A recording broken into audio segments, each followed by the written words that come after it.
What's going on, everybody? Welcome to the June 2020 edition of Walking Carpet. I'm Josiah Leroy. With me, my co-host from New York City, BPS himself, Brian Patrick Stoyle. Brian, how are you on this fine evening? I'm very well, Josiah. How you been holding up? So far, so good. Crazy times, no doubt. But today, we're here to talk Star Wars, of course, here on our everything Star Wars talk show. We've got it on youtube.com/the Geekiverse, as well as just about every major streaming podcast network you can imagine. It's funny because I'm just like, I'm looking at the video feed here, and man, I need a haircut bad. It's getting tough, Brian. I'm getting at the... You still look as dapper as ever. I'm like... On the sides here, it's kind of, getting out a little bit. And I'm not even talking about just my facial hair. It's just, it's time for a haircut. So, yeah, walking carpet is appropriate. It really is. At this point, it's two hairy guys talking Star Wars. So definitely got that walking carpet vibe in the visual now. Love it. Yeah. It's true. So, today we're going to have a kind of a laid-back, fun discussion here on Rise of Skywalker. We want to get into just a bunch of Easter eggs that are in the movie. It's funny, Brian, I always run into this thing where it's one of the first things I do after I see a new Star Wars movie. I flock to the internet to see, all right, what Easter eggs did I miss? And I always feel like when I want to write an article about them or talk about them on a show like this, that most Star Wars fans know about them.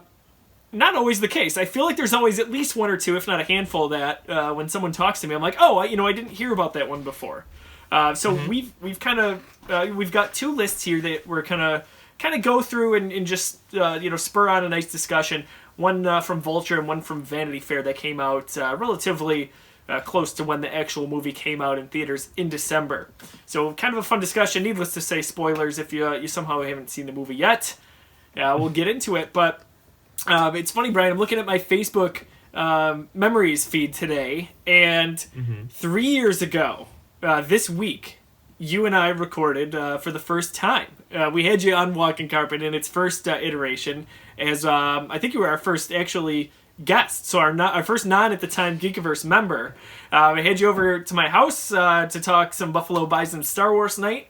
It was so summer of 2017, and I see you're wearing one of your Bisons jerseys there, which is always awesome. You got to represent, like you said. And I don't. It's funny, like we had just a fun time. I think sitting in my kitchen recording that, and just obviously we hit it off. But from that year, so 2017 is you were a writer, you starred in it, you were a director, if I'm not mistaken. What fun times do you recall from leading up to that production here, as we kind of unfortunately can't get to one this year? Yeah, it's a shame, man. That event has been going annually for, this would have been year 13, I think, of that event, and at least 10 or 11 of having a show involved with the production. So it's very strange not having that this summer, especially since the week we're recording this coming weekend would have been the date that Star Wars Night would have been. I always love that production. It's one of the proudest things in my career. I am so happy with the Northridge who helps me put it on. I'm so happy with the working relationship that the Bisons have. Our contact of the Bisons who first reached out to our group to invite us along, Anthony Sprague, he just became general manager of the team this season.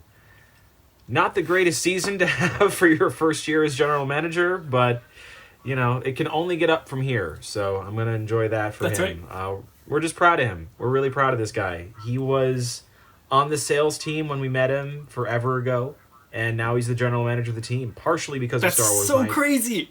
Right? Wow. He just grew up the ladder, man. He really... he's also fantastic at his job, and he has done really wonderful things for the team, but he sees opportunities to, grow the brand and grow fan interest and development, Star Wars Night being one of them. Obviously, we drew quite some good crowd. I remember seeing you and a lot of the Geekiverse crew in the audience, as well as covering our event prior to that. I remember you guys came and did a video segment on our show prior to the release, so that was actually really fun.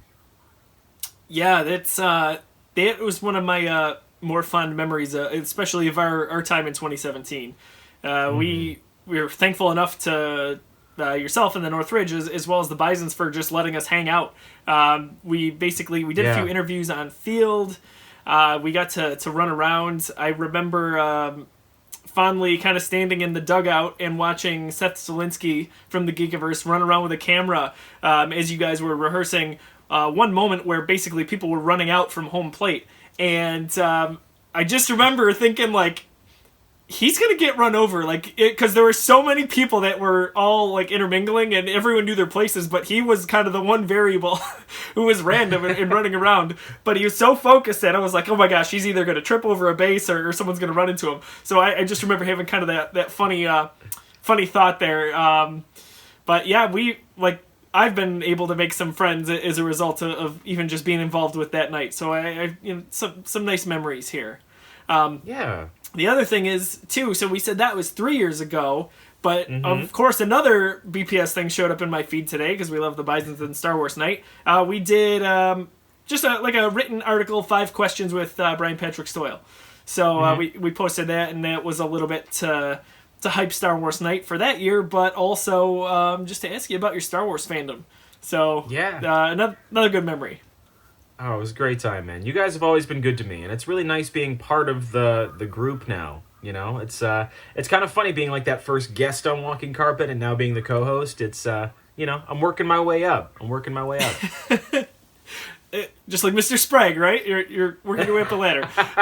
Yeah, no, we're lucky to have you, no doubt about it. I remember even going to the Buffalo Bison Star Wars nights before I haven't sat down with you for many years. It was just circled on the calendar. My family would always get a few mini packs, so at least 8 tickets, and it was just kind of like a circled night on the calendar that we would always make time for. And I always remember watching you and be like, "Oh my gosh, the guy really does look like Luke Skywalker," and here we are, many years later, just having a nice chat about it. So, good times all around. I hope that we get to see this, and I believe we will, in 2021 as things get to some semblance of normal as time moves on.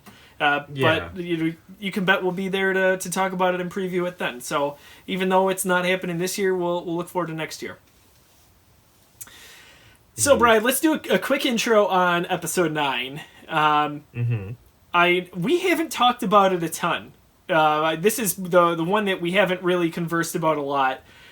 Without going maybe too far down the rabbit hole, what did you think of the movie? I think I've got a little bit of a sense of it, but I'd love to hear, especially for our fans listening and watching, what is your overall sense of the movie? Maybe some bullet points you liked and some you didn't. I did not care for the Rise of Skywalker very much, if I'm going to be perfectly honest, and I feel a little weird saying that, because it's not like me to say I was disappointed in a Star Wars anything, let alone one of the major films. But I found overall that a lot of the things that I like in Star Wars were not met in quite the same way. I think that if I were to shut my brain off and just look at that as an action movie with no context outside of that film itself, it's a very fun and, to be fair, satisfying in that context light.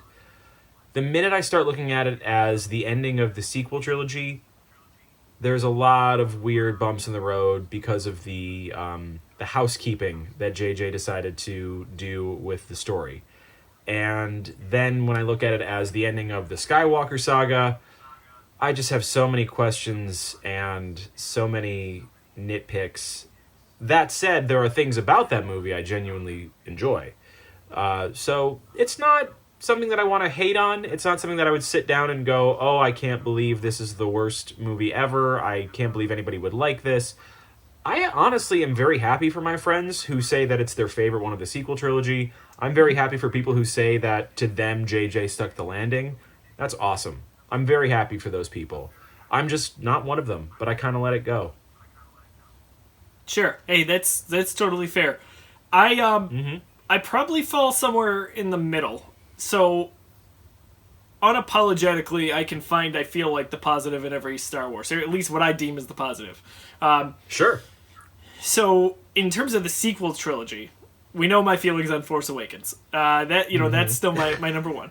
Last Jedi, I as polarizing as it may have seemed on the internet a few years back, and still is, I think it's a masterpiece.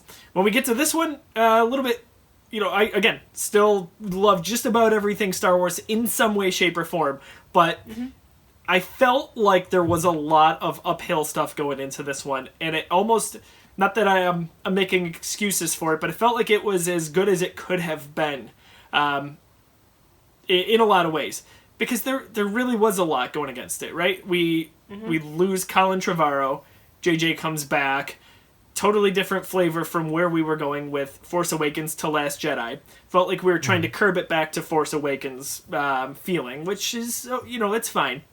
Carrie Fisher, obviously, passing away and having to decide what to do with her story in a meaningful, respectful way, which I think they did the best they could. Again, it's incredible that they were able to do what they did.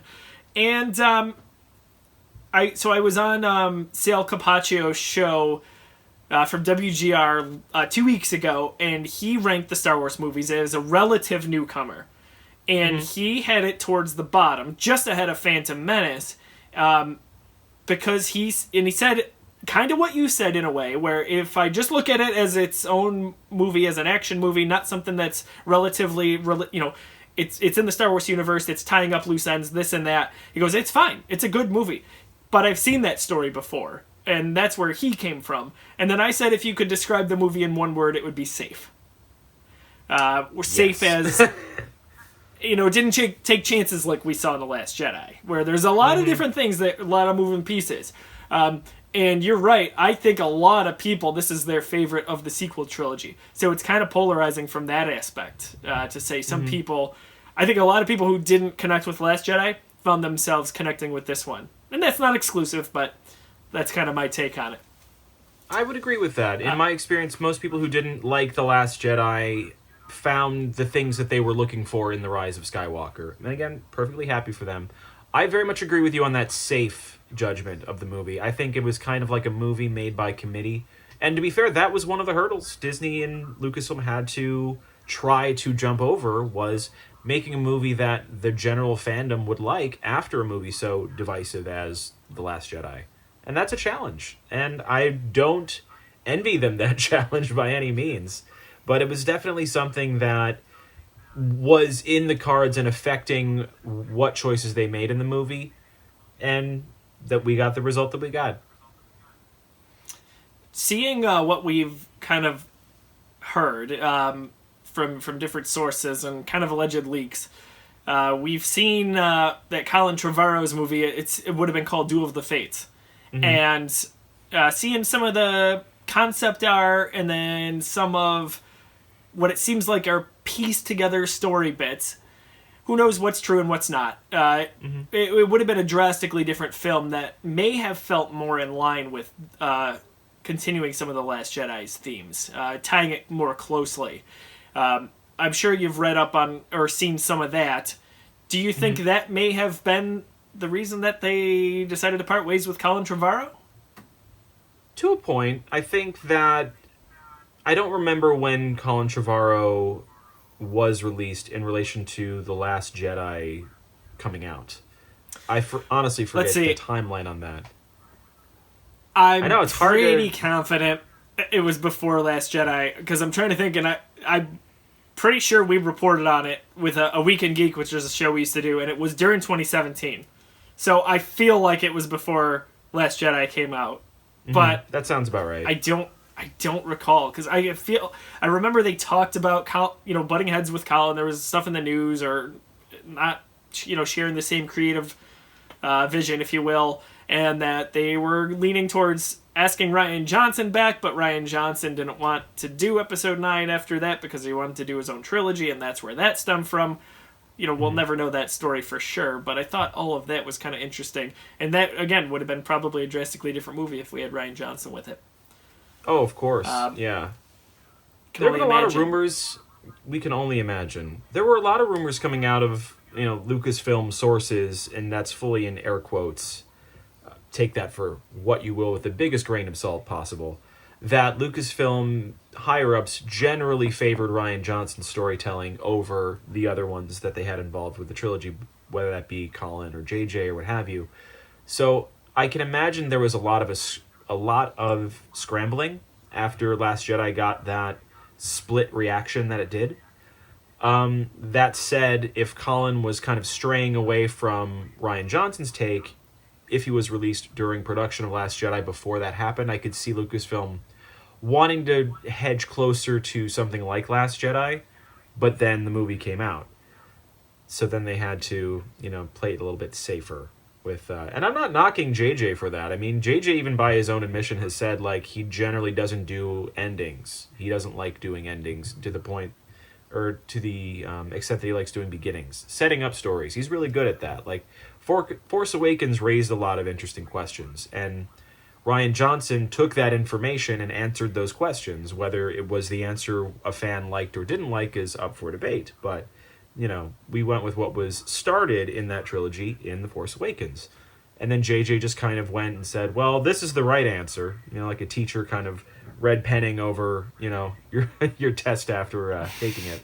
But, it is what it is now. This is the movies, the trilogy. This is the canon. So we'll see what comes of it now. The movie we got, the final version here. We're gonna go through some Easter eggs as a talking point. Some, like we said, you may have heard of. Some you may have not. So maybe we'll shed some light on that. I think this is always one of the most fun parts of a Star Wars release. So in looking at the Vanity Fair article that we had just for reference, first thing they mention is the title scroll. So they call it a roll call, which in a way kind of it incorporates a bunch of the different Star Wars movies before it. We see Revenge in uppercase letters. We see what they call a merger of The Last Jedi and A New Hope, and saying that Rey is the last hope of the Jedi. And maybe my favorite one is that they mention the Phantom Emperor, which is a really nice callback to Episode 1, the Phantom Menace. There's a lot going on in that crawl, and they've really got this to catch people up and set the pace quickly, because Episode 9 doesn't wait for you. It moves quickly. Yes. So, seeing that crawl for the first time, Brian, what goes through your head as you see these words pop out and how it ties back to some of these other Skywalker Saga chapters? Well, it's also the only crawl besides Revenge of the Sith to feature an exclamation point, which is a very interesting note to give to a piece of punctuation, but, that is a tactic that we have seen earlier in the Skywalker Saga, is to just hit that opening crawl right away with some oomph in a literary sense. War or the dead speak. So I could see them really, punching that out very quickly. And that does set the tone for the pace of the movie. I mean, the events of Revenge of the Sith are so much greater than those of Phantom Menace and Attack of the Clones in size, scope, duration of events. And the speed of The Rise of Skywalker, as you said, moves so much faster than the previous two sequel trilogy movies. So I think it's a very apt use of the extra punctuation. I think that the inclusion of, phrase dropping of these previous expressions used in the last couple of movies is a nice way to kind of tie those things in. I'm not surprised. JJ constantly tends to favor romanticism over the actual lore. So it's a continuation, which we also see throughout the dialogue of The Rise of Skywalker. So it's not a bad setup for what you're going to get following. Yeah, it's indicative of a lot of what was about to follow, so it mirrors it in that sense. I don't remember if I've talked about this with you, Brian. Did you know that I saw this movie a little bit early? I can't remember if we talked about this or not. You mentioned it briefly, I believe, online, but you never let it out of the bag until well after the movie came out. I remember we saw each other very briefly the night I saw it for the first time, and you were just, so incredibly happy and joyful to be at a Star Wars movie, as one should. And yes. I remember later on you did mention that you got to see it a little early. You're just getting all the early access. I mean, if I remember correctly, you guys were the ones to leak the teaser poster for The Rise of Skywalker a while back, or is that something we shouldn't be talking about anymore? No, we can talk about it. I can't go super specific, but no. Yeah, this movie, it was really nice on a personal level and a Geekiverse, quote unquote professional level. So truly a friend of a friend who works at an agency that was helping with promotional art for the movie. I was given this image in, I believe it was late January.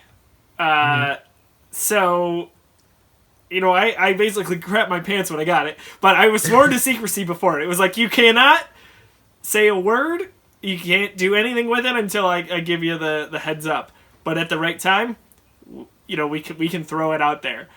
And that was like the coolest scoop I think I'll ever get in my life. And I got to do it for my favorite movie franchise. Like, I would have never thought this was going to happen as a kid. And I remember traveling for work the day we were allowed to release it. So I'm in a hotel room, basically getting the post ready for the following day. Because I just got the text and saying, all right, tomorrow, let it fly.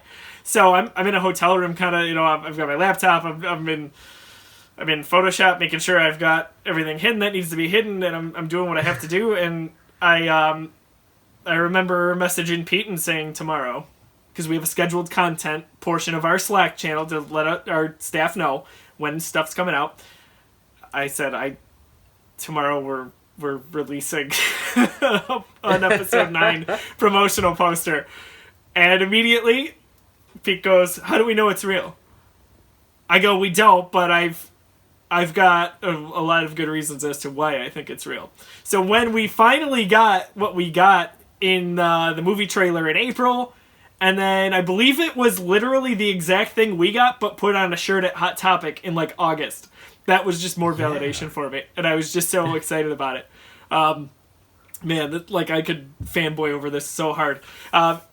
We also, so in talking about seeing the episode 9 early, Yes. The same source, by the way, which, I owe this person so much. I can't name, but anyway, they hooked me up with a relatively local movie theater. So it was Monday of the week the film was coming out. Texted me and said, how would you be interested in seeing a certain movie a day early? And I go, of course, go on, in a hushed tone. And he's like, again, you can't tell anybody. Here's when we can do this. I just have to get the approval to bring a friend, basically. And, I'm going to vouch for you, so you got to be quiet about it. So I was like, okay, whatever you need me to do, I'll do it. And I hit a wait a day, and he goes, all right, we're on. And it was about a 2.5 hour drive from where I live in Buffalo. And it was very, very snowy that day. It was whiteout conditions. Like, I wouldn't have gone to maybe any other movie feeling as if I was risking my life, going 10 miles per hour, looking for any semblance of the road in front of me. But, damn it, I made it, and I got to see this movie. And I had, basically it was, hey, you're at this theater, it's locally owned, they're letting you see this early, buy some concessions. I was like, I'll buy whatever you want me to buy. And so I get a popcorn bucket. It's a TIE Fighter. Really cool. Yeah. We go into the movie theater. It says Jumanji on it. The entire time, I'm like, I'm pretty sure I'm being punked. I even recorded a little video in my car before I went in. I'm like, okay, someone at the Geekiverse has got my number and gave it to an anonymous source, and I drove all this way, risking my life, and I'm gonna go in and it's just gonna be Jumanji, or it's gonna be Spaceballs, or just something stupid. So, getting to the crawl, I see the crawl and I still don't believe it. I'm like, I don't know if this is legit. I don't know if just this is fan fiction or so. So I had to wait until I actually saw Kylo Ren before I believed I was there. Not to just last thought on this.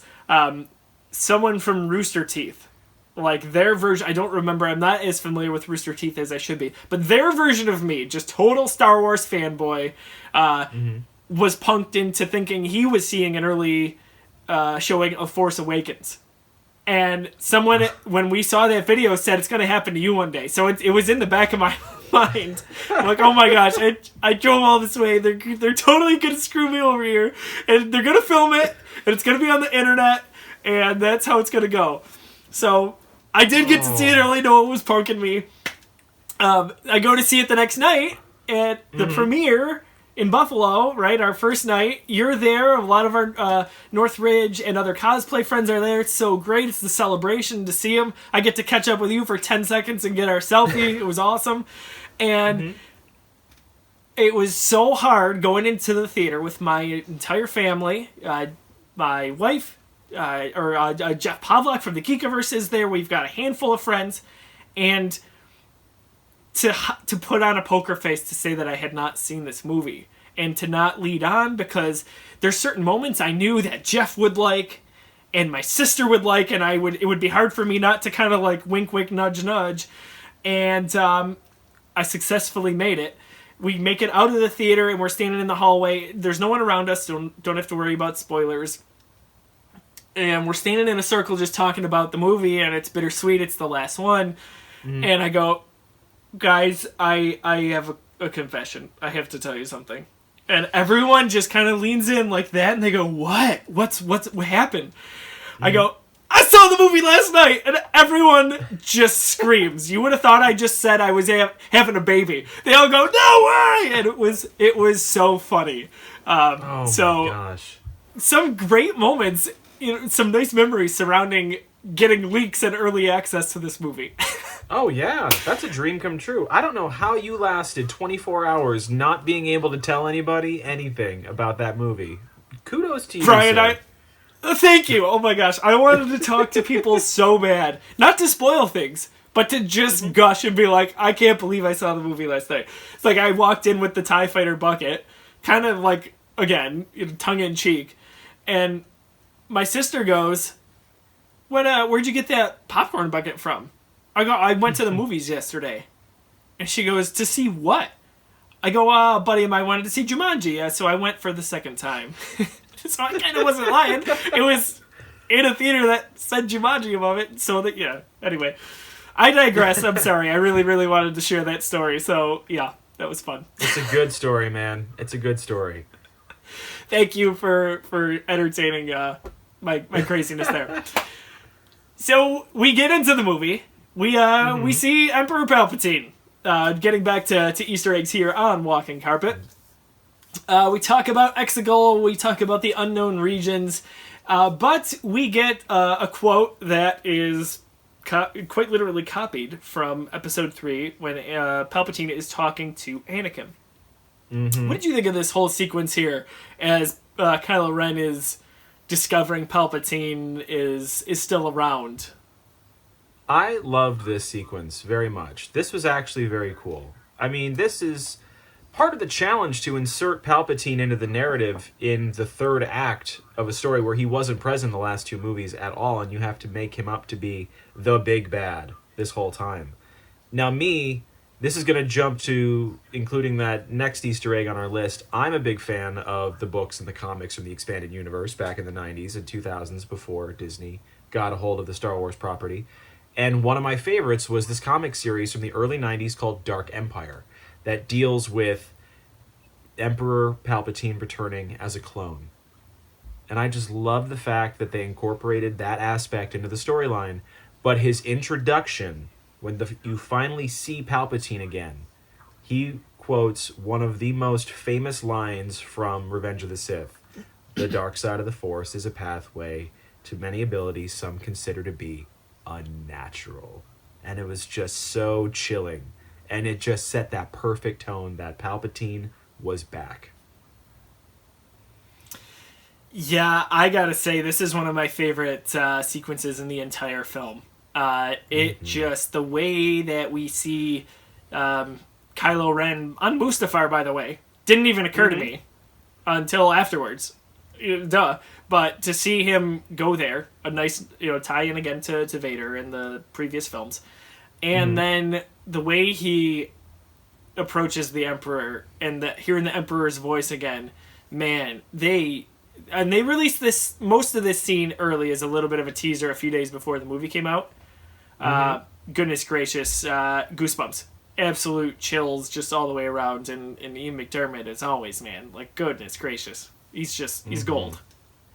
Yeah, beautiful sequence. That was the perfect way to start that movie. Oh my gosh, it lays it out so much, and it tells you where you are, and oh man. That there's certain scenes I just kind of like want to watch on repeat, and that's definitely one of them.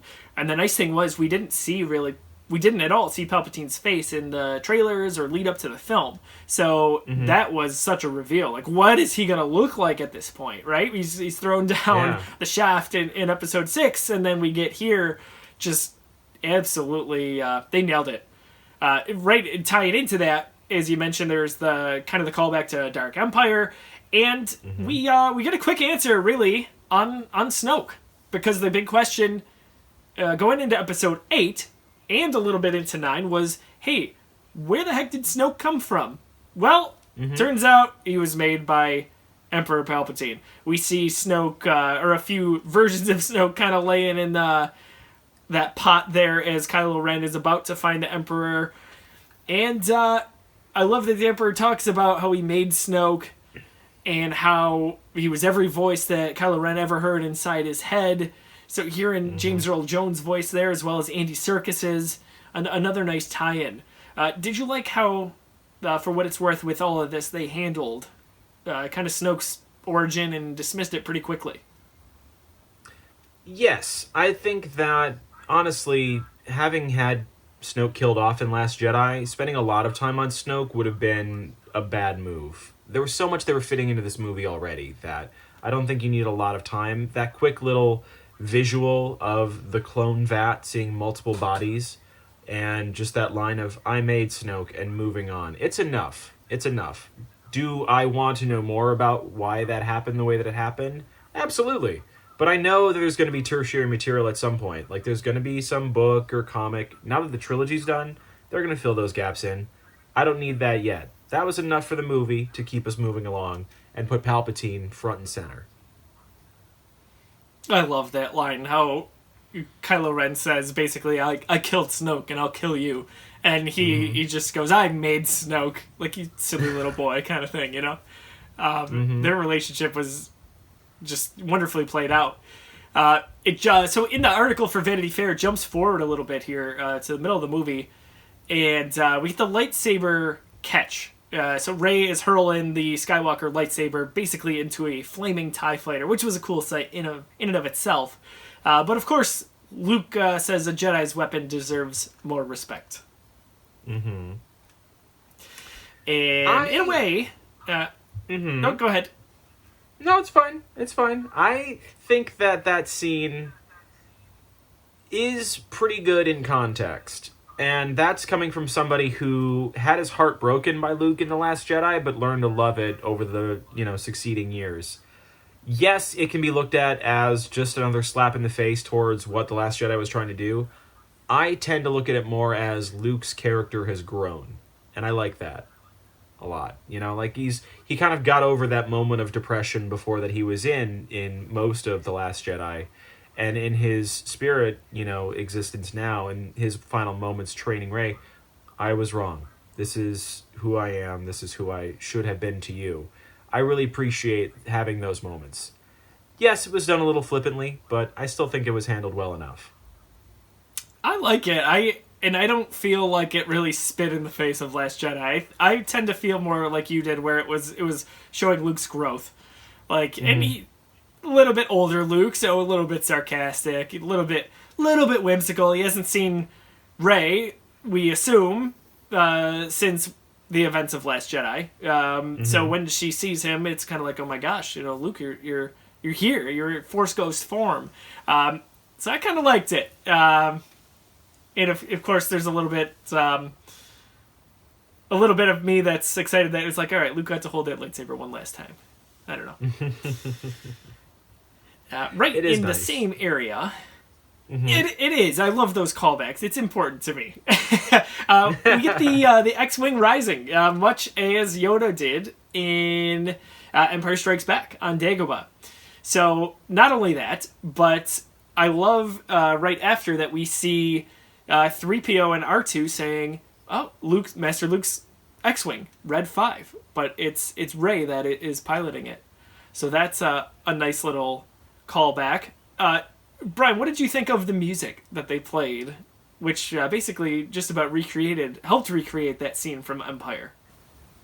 I wasn't the biggest fan of the X-Wing sequence. I get what they were going for, and I like that they used the music cue, Yoda and the Force, showing the tie-in. It's kind of meant to be like a full circle thing for Luke, who didn't believe in the Force on Dagobah. Well, not didn't believe in the Force, but he didn't believe in his own ability, or that the Force would give him what he needed. And here he is fully embracing it for Rey.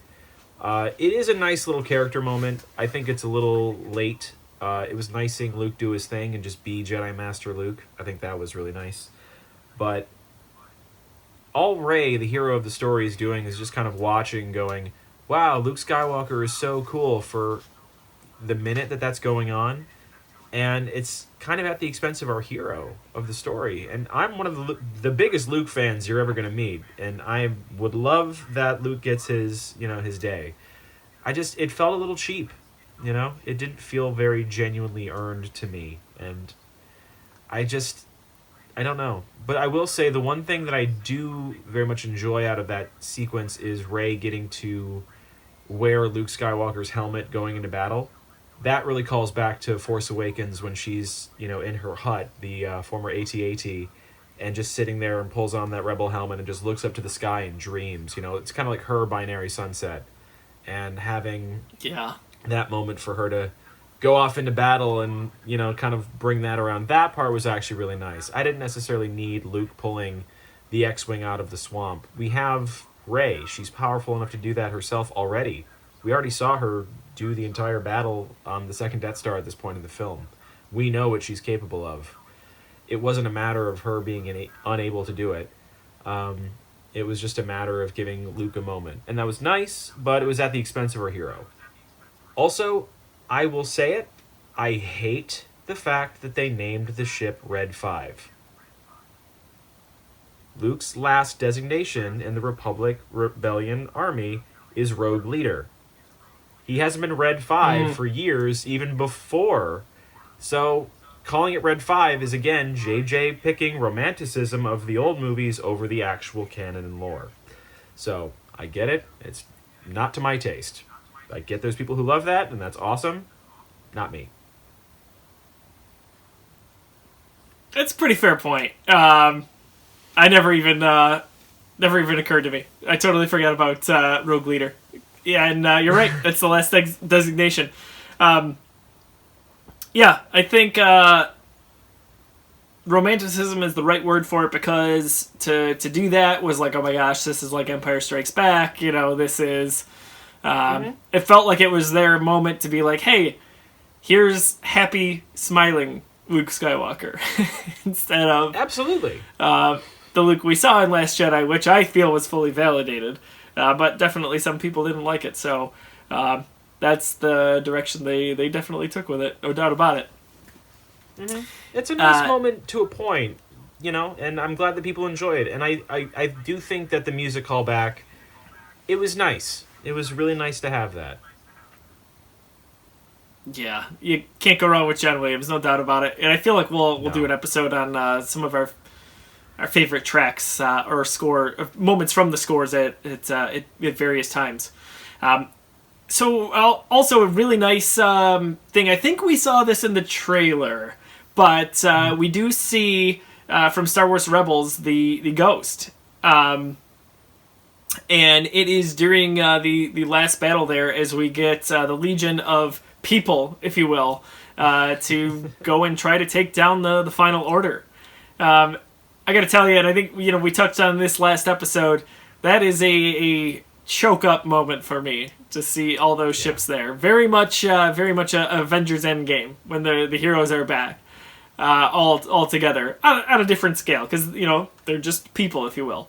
But looking at the visual on that and the thousands of ships, it's really quite a breathtaking shot.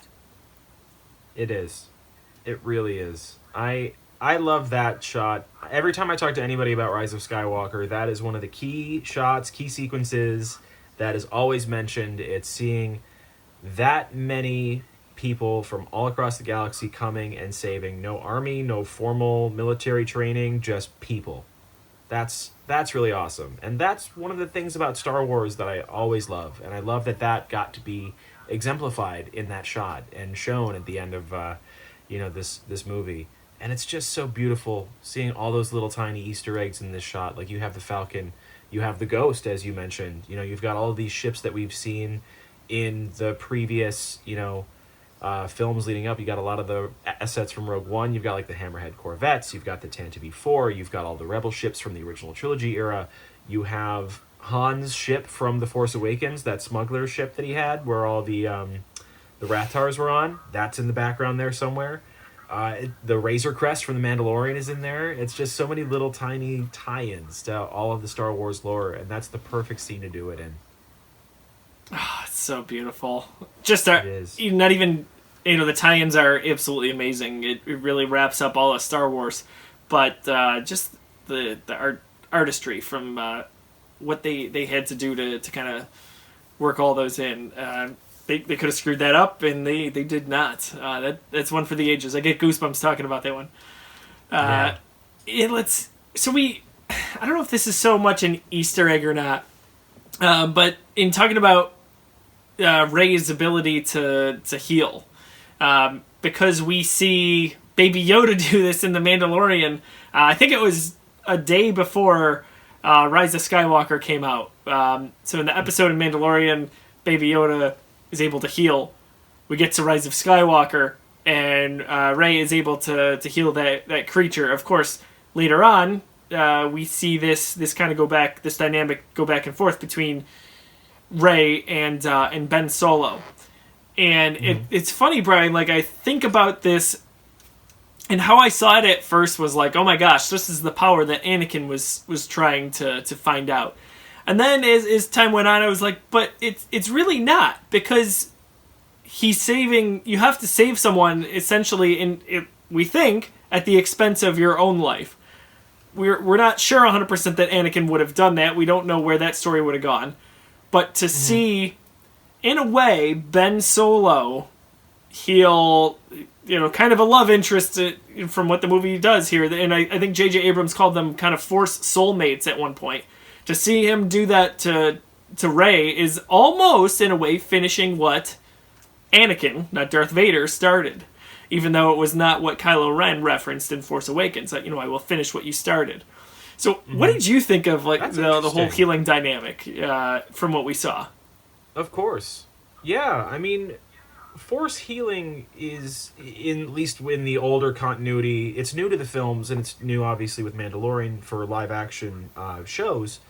It's been around since the 90s for the expanded universe, but it's not been used in this way, and I love the way that the Rise of Skywalker actually contextualizes it, because Palpatine uses the reverse of that by sucking the energy from the Force dyad, from Rey, and from Ben to heal his body.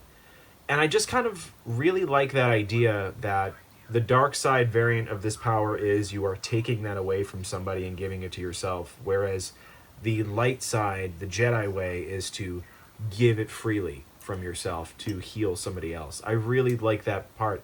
I'll be honest, I did not think about it in terms of Anakin's story before. That is actually a really interesting way to view that. I wish that was tied in a little bit more in the movie. I know they really wouldn't have been able to do it without really veering off into an old prequel tie-in, given the plot that they had, but that would have been really nice to see. That really would have been nice to see. I like the way that's framed up. Yeah, there's a lot going on, and I think it would have been tough for them to slow down and either veer off, like you said, or explain a lot of it. So I feel like they did what they kind of could with the time. But, as you also mentioned, we'll be getting a lot more of the fill-in, the blanks here. The trilogy's done, so we don't have to wait for the movies to release, so those big decisions can be made. We'll get a lot of comic books, as we have been. We'll get more novels, you name it. Hopefully even some video games. That would be great. Yeah, give me that. I have a bad feeling about this. Everyone loves it. Of course it goes to Billy D. Williams. He gets the honors of saying it in this movie. Han Solo says it in Force Awakens, and BB-8 apparently says this very early in The Last Jedi to Poe Dameron. So who else, Brian? Who else gets the honors than Billy D, right? I love it. I think it's a great choice. It's got to be. It's nice bringing him back, because that was one of the let's first see things he here. actually got to say.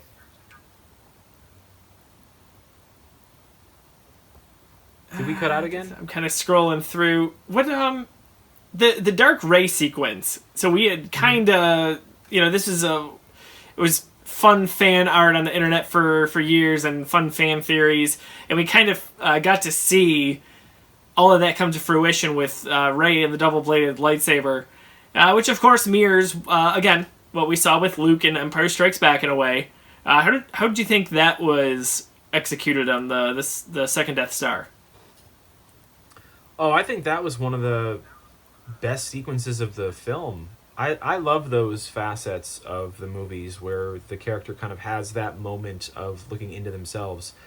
I actually really like how that was used in the marketing to kind of throw people off, to have that dark side Rey with that hinge saber suddenly show up in one of the trailers, and that was the only visual they gave you at the end of that trailer, and just watch the internet freak out for a few days over, oh my god, is Rey going to turn to the dark side? What's this? And then you find out it's a Force vision and kind of a test for your hero. I love that whole sequence and showing that opposite side of don't be afraid of who you are. I mean, that's the same stuff Leia is saying to Rey. That's just contextualized in the dark, and it shows you how hard it is to maintain that balance of good and evil. I love that. I think they did that part really, really well.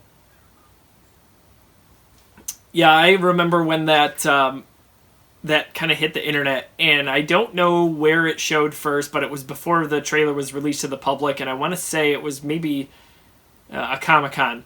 Anyway, someone was there reporting on it and tweeting out stuff, and I remember Lou from the Geekiverse texting me and saying, yeah, Rey's got a double-bladed lightsaber, and there's an image of Dark Rey, and we don't know if it's like the movie, we don't know if it's or her story in the movie, or if it's a flashback, or an alternate path or an image. And I just remember being like, oh my goodness, this is so exciting, because that's just as much fun as it is to talk about Easter eggs after a Star Wars movie. I think it's fun to speculate leading up to a Star Wars movie.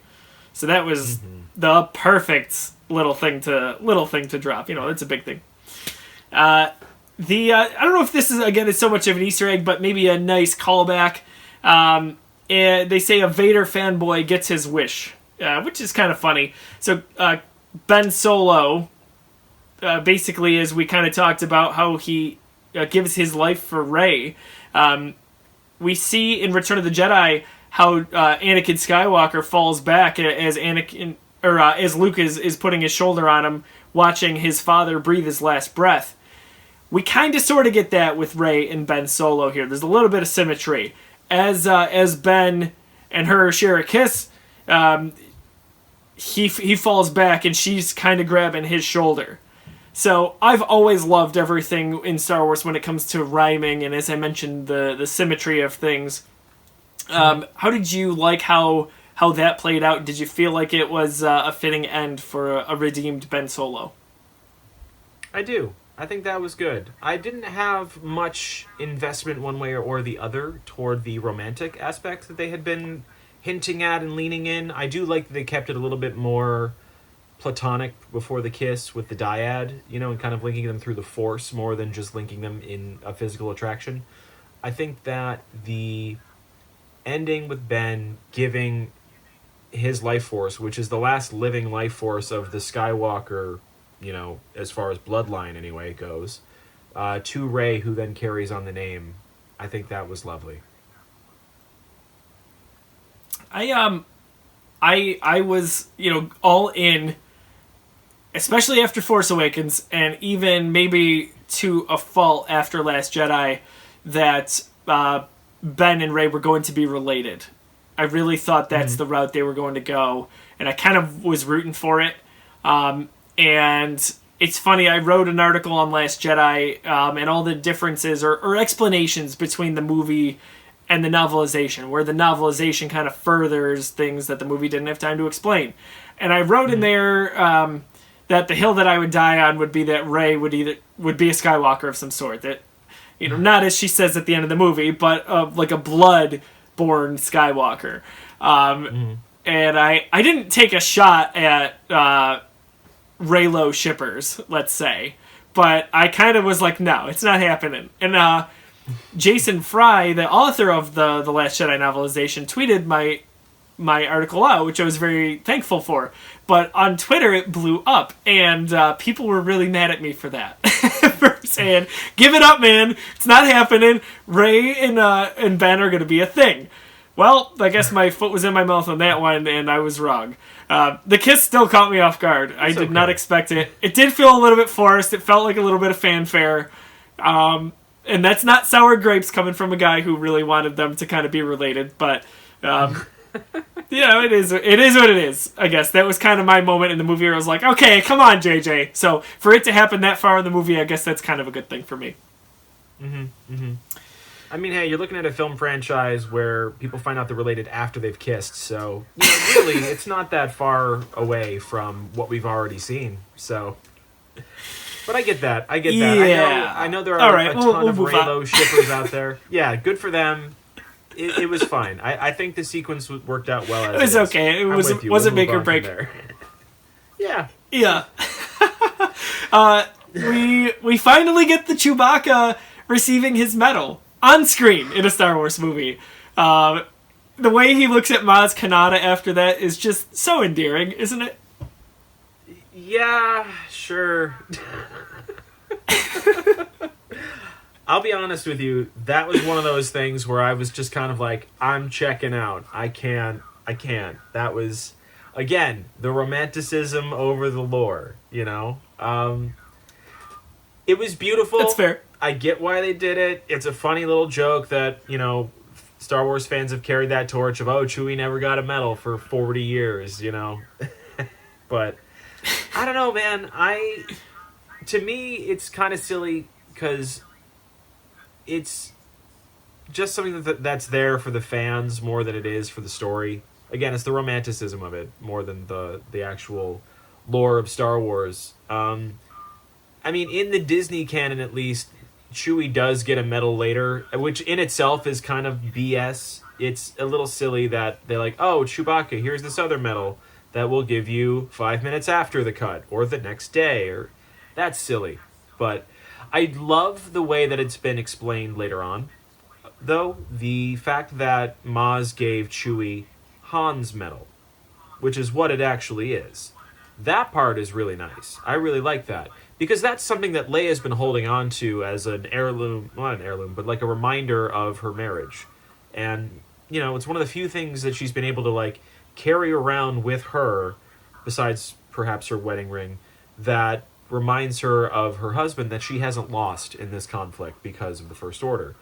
And just having that and having a way to connect to Han is a nice touching moment. And giving that to Chewbacca, that here's this thing that, you helped achieve, essentially, that, he was involved with the Battle of Yavin, so he's part of that victory that this medal, symbolizes, but it's also belonging to your best friend, and then also belonging to your best friend's wife, who's been a good friend to you for the last half century.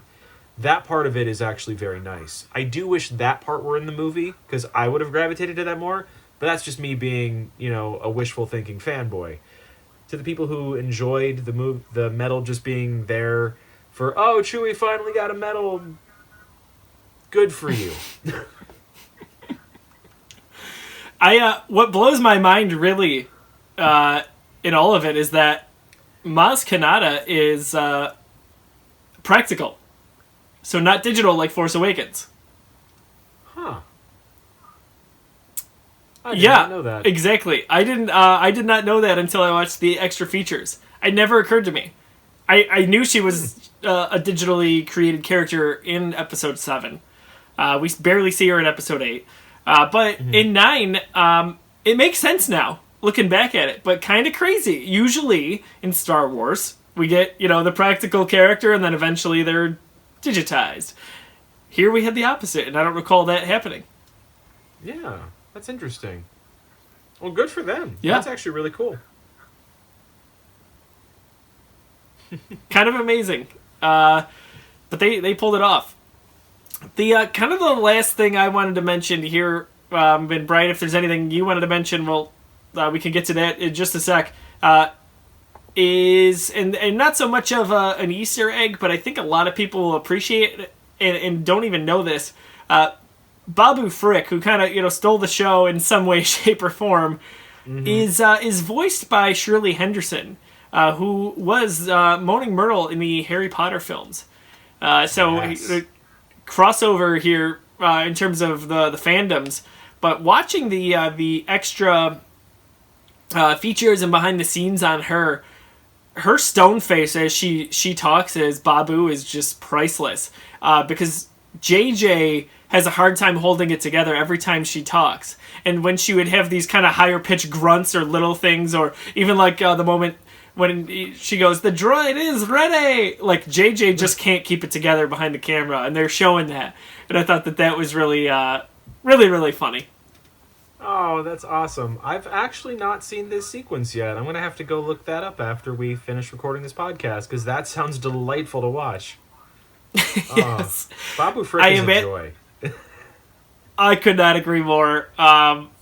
And Babu Frick showing up at the Battle of Exegol in the in Zori's Starfighter just kills me when he pulls up and goes, "Hey!" Like, the comedic timing there is just absolutely perfect. So Babu Frick, just a fun little side character there. Gotta love it.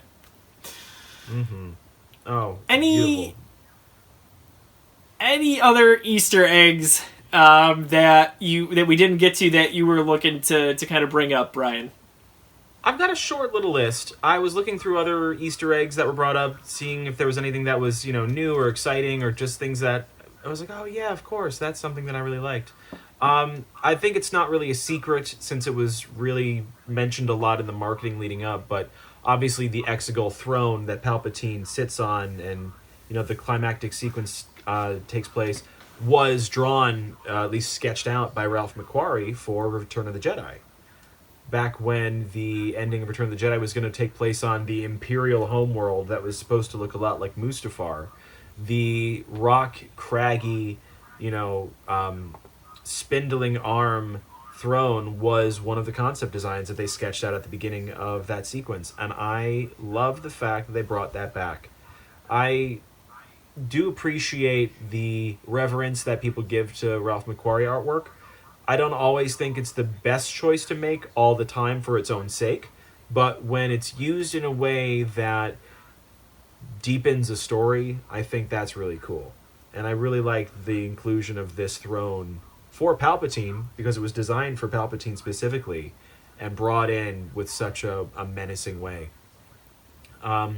One of my favorite Easter eggs that gets mentioned occasionally, but apparently went over the heads of many people, at least on the first time viewing The Rise of Skywalker, when our heroes get to Pisana and they realize that the festival is taking place. C-3PO mentions, oh yes, that takes place once every 42 years, which is, obviously, as you know, the time gap between the release of A New Hope in 1977 and the release of The Rise of Skywalker in 2019. So it was 42 years to tell the Skywalker saga. So that just, I enjoyed that one very much. And one that I'm actually very surprised is not included on any of these lists here, John Williams' cameo.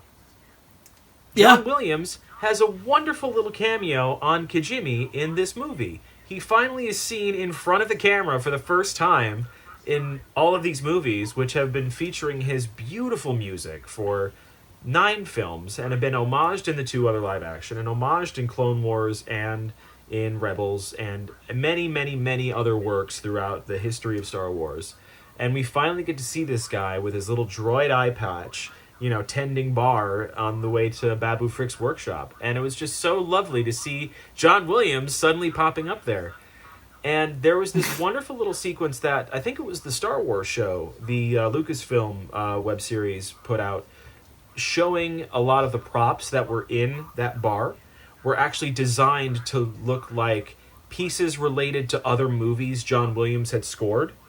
They actually had like a little thing that looks like one of the tanks from Jaws that's just hanging out. They have like a violin. They've got this. They've got, you know, a piece from Hook. I forget what it specifically was, but just it was such a nice little bit of care put into this 1.5 second shot of John Williams just polishing a bar glass, and it was just so lovely to see. What else? There was I just learned this today. There was a little bit of legacy casting in the First Order conference room sequence. The first time that the First Order officers see Kylo back in his helmet, and Kylo is having his little moment with Hux of, "Is there something bothering you about my appearance, General?" Among those officers and dignitaries is Alec Guinness's granddaughter. I did not know that. I did not either. Sally Guinness is one of the First Order high commanders among that scene, along with Hux and General Pride and Kylo Ren, just scheming how they're going to take over the galaxy. The granddaughter of the original Obi-Wan Kenobi. Oh my goodness, that's so crazy. Yeah. That is one I think if in all, you know, the two lists we were looking at, and just stuff we've talked about, I did not know that. That may have been the one. My goodness, that is that's a really, really good one. Goodness gracious. Yeah. You gotta love that. I love anytime they've been able to have family members or relatives in some way, shape, or form being a part of these movies, even in just secondary roles. I love that. I love all of that legacy stuff. Mm-hmm. Mm-hmm. You mentioned the celebration every 42 years. I love when at the end of it, 3PO kind of turns away awkwardly, because he like he said too much, but he realized it finally. Mm-hmm. Mm-hmm. I will say C-3PO's performance is probably one of my favorite parts of this whole movie. There are a lot of really like good moments of Rise of Skywalker. Like, even me, who's been hypercritical of this movie as a whole, I just absolutely love peak C-3PO. Like, Anthony Williams got his due on this movie. Such a nice send-off. He really was one of the primary stars in my book in this. You mentioned also the just talking about the Ralph McQuarrie concept on the Palpatine throne. I don't know if you did this on purpose, but you said that it was very menacing, and that is very appropriate. Being the Phantom Menace. Oh, yes, Phantom Menacing. So, that should be the name of the episode, The Phantom Menacing. Oh, boy. I'm so sorry, everybody. I'm not. Yeah, I take it back. Damn it. We're going to own that. Yeah. Good stuff. Yeah, with John Williams, I remember poking my friend on that early night that I got to go see the movie on and be like, that's John Williams. In seeing the Blu-ray extra features, as you mentioned, with all the different props, J.J. Abrams takes the microphone and kind of talks about a bunch of them beforehand, and he mentions the number of props that are in it. And I don't know if it was just everything just about that you saw in that scene, or if it was just related to the number of movies that John Williams had scored previously. But I gotta say, I appreciate that kind of appreciation and outright fandom from a guy like J.J. Abrams. Yeah. No, that was a very lovely touch. And just the fact that, you know, it's all these movies that have nothing to do with Star Wars, but it was the rest of John Williams' career. I mean, the fact that they had stuff homaging, you know, Harry Potter, they had stuff homaging Home Alone, they had stuff homaging, what was the other one? Oh my gosh, Fiddler on the Roof, and everything. I mean, it was just, it was wonderful. It was really, really wonderful. It's just the layers like that, the attention to detail, stuff you don't even realize is there until someone, you know, tells you on a, like you said, the Star Wars show or on these extra features. Mm-hmm. I live for that stuff. I think it's so much fun, whether we're talking Star Wars or Harry Potter or like the Avengers with any of the MCU movies, how many Easter eggs you truly see in the background. It's just fun to talk about, and as a fan, you appreciate that they took the time to do stuff like that. Mm-hmm. Oh, and of course, because it's a background Star Wars character, they've already given him a name. Do you know what John Williams' character's name is, Josiah? Yeah, it begins with an O, I think. It does. If I remember. It is Oma Trace, which is an anagram of Maestro. Oh, yes. I couldn't remember what the significance was, but I was like, it begins with an O and there's an M somewhere. Okay. Awesome. Oh, I love that stuff. That's like, oh my gosh, hang on. Nick Gillard, stunt coordinator on the prequels, being named Sindralig, I believe it was, as you could see him fighting Anakin in the security cam. Yes. Yeah. Ah. Dude, I forgot love it. That's why that was his name. You're right. That was... Oh, my gosh. Yes. Oh, yeah. Oh. I bet... It's funny, Brian, we mentioned this, like, when I was growing up in episode... probably just before episode 2 came out, like, my buddy and I... it's funny to say, like, we kind of sort of wrote, like, a Star Wars fan fiction, and, I mean, I was 11, so this thing was, like, 8 pages long at best. Double space. Anyway, my character's name was Darth Yorel, which is just my last name, Leroy, backwards. It works, though. So it works very well. It's probably something I should make, like, my Xbox gamer tag at some point, I think. It would make sense. There you go. Yeah. I'm just going to get you into some cosplay at the next con you guys cover, and then, you can be Darth Yorel, realized in real life. Yes! I'm all about it. I gotta get in the game. I did my kind of easy attempt at Eggsy from Kingsman last year, but it doesn't really count because I really just kind of had to get a suit coat, and I already had the right glasses, and when I shave, I kind of look like Taron Egerton, so, it's not going far, but I'm diving into it. Yeah, hey, there's nothing wrong with dipping your toe in the water to start, man. There's nothing wrong with that at all. You'll be dropping crazy money on cosplay websites before you know it. I know I will be. especially hanging out with all of you and your friends, Brian, with the amazing cosplay stuff that you guys have done. So it'll be there. It'll be there. Before we wrap up this episode of Walking Carpet, anything that we wanted to mention for Easter eggs, or do we get to it all for now? Well, I have a small announcement, I suppose. I have, obviously the Northridge does the Buffalo Bison Star Wars Night every summer, and this weekend, as of recording, would be when that event was going to take place before coronavirus took over. We don't have anything out online yet, but coming up this week in lieu of that, we wanted to do something to raise money for the charity that we always raise money for at the Bison Star Wars Night, which is Compass House. It is a local Western New York charity that is a halfway house for kids and teens to keep them off the streets, keep them safe in situations if they have a bad home life, especially now when you are, dealing with pandemics or curfews or other events that are keeping people inside. This gives them a safe alternative to keep them away from bad situations, keep them away from drugs, keep them away from, any dangers to them, and let them have some moments of being a child and a teenager. We will be doing an online fundraiser for them in the coming week. So check out the Northridge's Facebook information. I believe it's facebook.com/thenorthridge. We'll have that information out soon. We're just not quite ready to launch yet, but we will probably have that information out very shortly. And anybody who can contribute anything, I know there are a lot of wonderful charitable causes for a lot of great purposes this month with everything that's been going on. But anybody who can spare a little bit to help a great local charity, we would greatly appreciate it. So, thank you guys. Oh, dude, that's so awesome to hear. Yeah.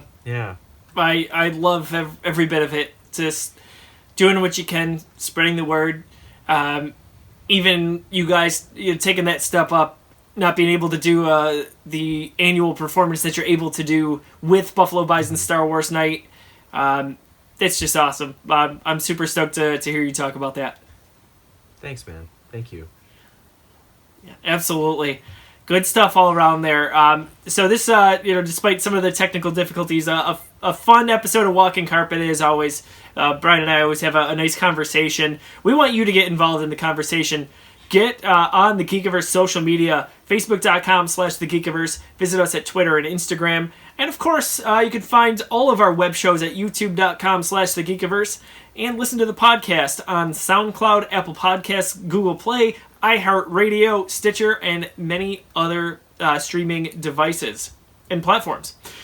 We just celebrated our 6th anniversary month here at the Geekiverse. We hope you had as much fun as we did, just in talking about some of our favorite fandoms, whether it's Star Wars or Marvel or video games. We enjoy having those conversations with you guys. We wouldn't be here without you. That being said, we just released our 6th anniversary t-shirt based on, I'm sorry everybody who's listening, Star Trek. So Pete, the Grumpy Geek himself, designed our 6th anniversary logo. I am wearing it here if you're watching the video version, based on Star Trek 6, believe it or not, of course, celebrating 6 years of the Geekiverse. That is at the geekiverse.storeenvy.com. You can pick that up right away, actually. So we'd be honored if you'd check that out. Brian, if fans want to interact with you on social media, where can they do that? You can find me on Twitter and Instagram at bpstoyle. Good stuff. I am at Josiah D. Leroy. We'll be back for another episode of Walking Carpet next month. In the meantime, be sure to check out the Geekiverse's MCU rewatch. We are rewatching all of the Marvel Cinematic Universe movies. We just wrapped up The Avengers, so we're 6 movies in. That is a fun debate. We get into ranking those movies at the end of every episode. So get in the conversation there. It hasn't gotten super heated yet, but I think once we get to Iron Man 3, it may get a little bit juicy, if you will. So we'll see what happens there. But we'd love if you'd join us for that. And if you're a Star Wars fan, check out our most recent episode of Pluscast, our all Disney Plus show. We talked about the ending of Star Wars: The Clone Wars. So we'd love to get in the conversation with you on that. For Brian, I'm Josiah. Thank you for tuning in to this episode of Walking Carpet. We'll see you guys in just a few weeks' time. Be safe.